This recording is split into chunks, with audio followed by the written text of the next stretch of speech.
السلام علیکم ورحمۃ اللہ وبرکاتہ۔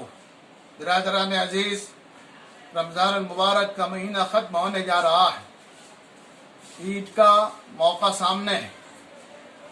کورونا کی وجہ سے جو حالات ہیں وہ بھی آپ کے سامنے ہیں۔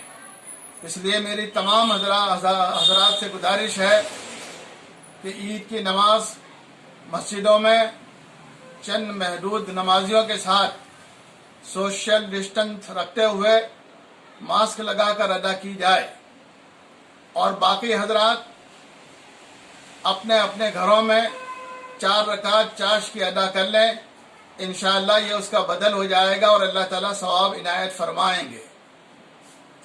اطراف میں رہنے والے گاؤں کے لوگ اور بستیوں کے لوگوں سے گزارش ہے کہ جہاں جمعہ نہیں ہوتا ان پر عید کی نماز واجب و ضروری نہیں، لہذا وہ اپنے اپنے گاؤں میں رہیں، شہر میں آنے کی زحمت گوارا نہ کریں، یہی ان کے لیے مناسب ہے۔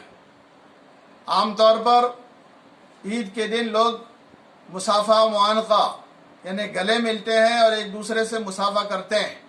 حالات کو سامنے رکھتے ہوئے اس سے بھی پرہیز کرنا اس وقت ضروری ہے۔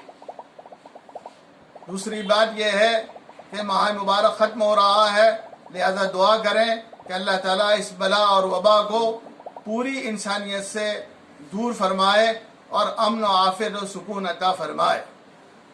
تیسری بات یہ ہے کہ ایسے نازک وقت میں جو لوگ اس بیماری میں مبتلا ہیں، ہماری ذمہ داری ہوتی ہے کہ پوری احتیاطی تدابیر کے ساتھ ہم ان کا تعاون کریں، اپنے آپ کو بچائیں بھی، ان کا تعاون بھی کریں اور ہر ممکن کوشش کریں ان کی مدد کرنے کی، اور دعا بھی کریں۔ والسلام۔